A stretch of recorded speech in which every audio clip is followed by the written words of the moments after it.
Okay, today I want to try to answer a question that I get asked maybe half a dozen or more times a week. And it's a very simple one. When I'm improvising on the piano, how do I know which notes I can play with which chords? So, how do I know if I'm playing a particular chord progression in the left hand, which notes I can play in the right? Now, if you're a regular viewer of the channel, you'll know that this is a question that I've dealt with in various ways, covering various genres and various topics over the past few years. But it still crops up so regularly, I want to make this kind of overview tutorial to try to answer it kind of, as basically as I can. When I'm improvising on the piano, how do I know which notes I can play with which chords? The very simple answer is, I don't particularly think about the chords I'm playing, I think much more about the key that I'm playing in. Okay? That's a vast simplification, and in fact it varies across genres. So pop and jazz, for example, I would handle it differently, but very broadly I tend not to think so much about the chord and more about the key and the general progression and flow of the song. Let me demonstrate why that is. Let's think about a very basic chord progression, one that I've used before for kind of pop ballads and things. C, G, A minor 7, F major 7, G, C.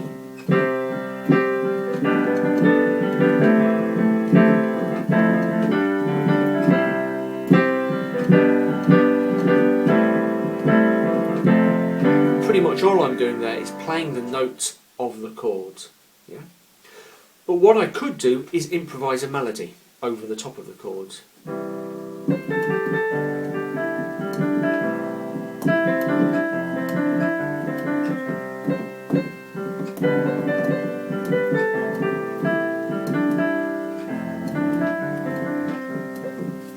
Okay, didn't plan that, just, improvised a fairly simple melody.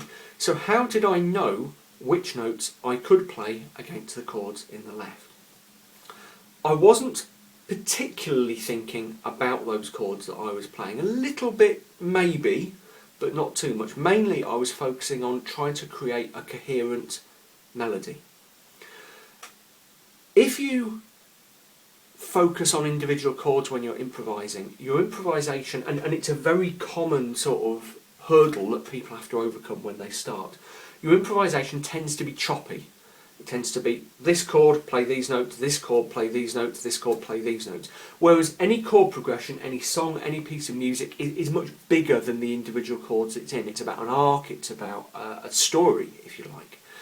So I'm focusing much more on the general arc of the progression than on the notes I can play against any particular chord. Now, I do that because I know in the key of C major there are certain notes that will pretty much always sound okay against most chords that I can play. Okay, most chords that are likely to crop up. And the starting point for that is the scale of C major. All of the chords in that progression are natural to the key of C major, which is an important concept. We'll come back to that in a second. And I know that against them, pretty much I can stick to playing those notes from the scale of C major and I will be fine. Nothing will sound too horrendous. It's not like I'm playing notes that are out of the scale. Yeah, which would sound wrong. But if I stick to notes in the scale,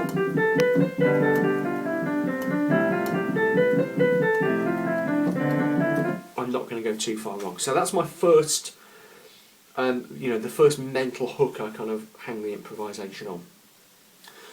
Within that scale of C major, there are a couple of notes that I'm a little bit wary of.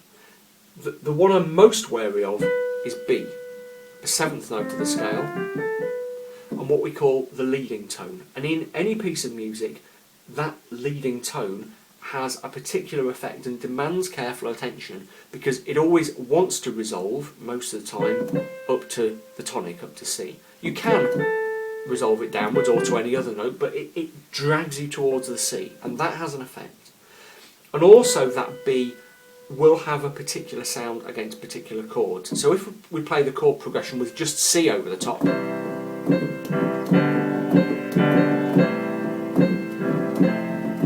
it sounds okay. If we picked another note like E,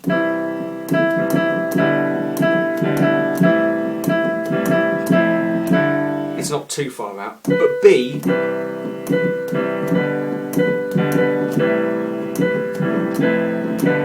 against some of those chords, especially the ones that have A's and C's in them, A minor 7 and F, it's sounding a bit wrong, and it's constantly trying to drag us back up to C. So I'll be careful how I use it. I will use it, but unless I'm playing against a chord that has the B in, such as G, I will tend to only to use it as a passing note. In other words, it might be part of a melody within that chord, but it won't be the main focus of that chord. The other note I'll be a little bit wary of, but less so, is F. Okay, because for a couple of reasons. Firstly, because it can make some minor chords sound major. So if I'm playing A minor 7 and I play an F, it's kind of fighting, it kind of wants to turn it into an F major chord. Yeah. Also, if I play the dominant chord, the G, I know I'll add to the dominant and make it a dominant 7th, a kind of stronger dominant, which really wants to resolve more heavily to the C and can sound a little bit too pat, a little bit too neat and tidy. So I won't worry too much about the F, but I'll be aware of one or two of the problems it can cause. The B I will be careful of. The notes that remain, interestingly, are the notes of the C pentatonic scale. I've talked about pentatonics in the past. The great thing about the pentatonic scale is that for a basic improvisation in the key of C, using straightforward-ish chords, the pentatonic is always safe ground. The pentatonic of C major is always safe ground. I can't go far wrong.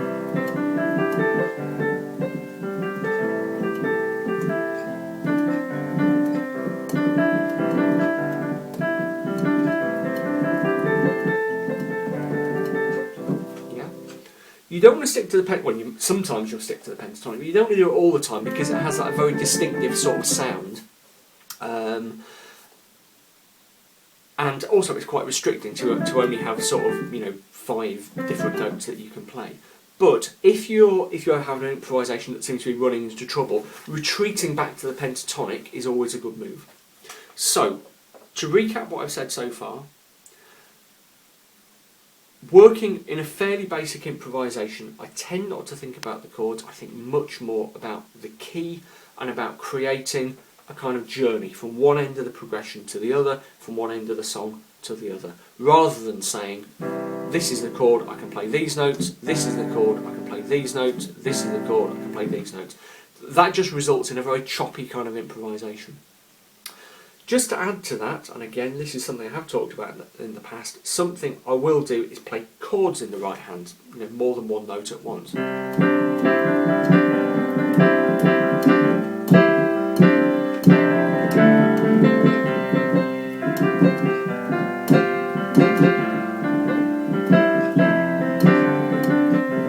But those chords are basically natural chords of the C major scale, and made up of notes that I could use in the improvisation. Now, the process whereby I arrive at those chords is, in theory, more complicated. In practice, the way you do that is to get used to playing one note at a time, and then let your fingers do the work and your subconscious mind. Okay, so it kind of those chords eventually will begin to fall under your fingers naturally as you get better at single note improvisation. So I'm not going to worry too much about those for now. A moment ago I talked about those chords that I was playing there in that progression being natural to C major. I talked about this in the past, especially in my series on really basic harmony. But let's just recap what I mean by that. If that's our scale of C major, then the so-called natural chords of C major are the ones that are built as triads on each note of the scale. So from C, D, E, F, G, A, B, C, using only notes of the scale and using triads, we get C major, D minor, E minor, F major, G major, A minor, B diminished, and back to C. Okay? If you're not familiar with that concept, check out my series on my playlist on really basic harmony. Now, if a progression I'm playing against uses only those natural chords or extensions of them, like A major 7 or A minor 7 or F major 7 or whatever, that's fine. I know that my major scale improvisation, my pentatonic scale improvisation will work fine. Sometimes progressions use chords that are not part of that natural progression. In major keys we would talk about them being non-diatonic chords. Okay? And that's particularly common in jazz. Now, jazz improvisation is a whole subject in itself and you use lots of way out and wacky scales, but just to briefly touch on it, if I'm playing a jazz progression and it includes one of those non-diatonic chords, or if it's in a minor mode, then a chord that isn't usually in that mode, I do have to give a little bit more thought to what's going on in the left, but not always. So let's say we have a simple jazz progression like this in C again.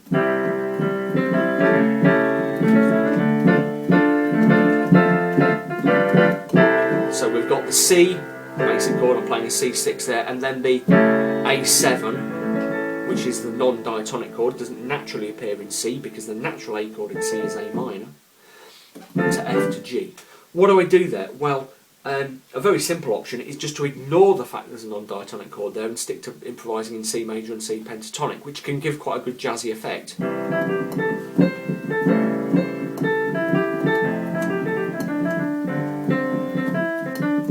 Okay.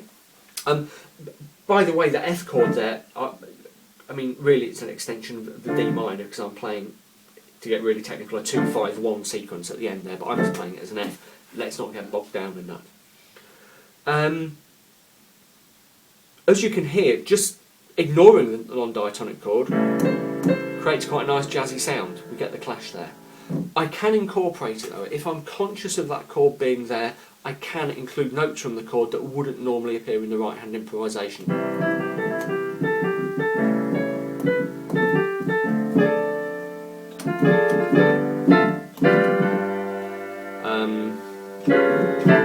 Okay.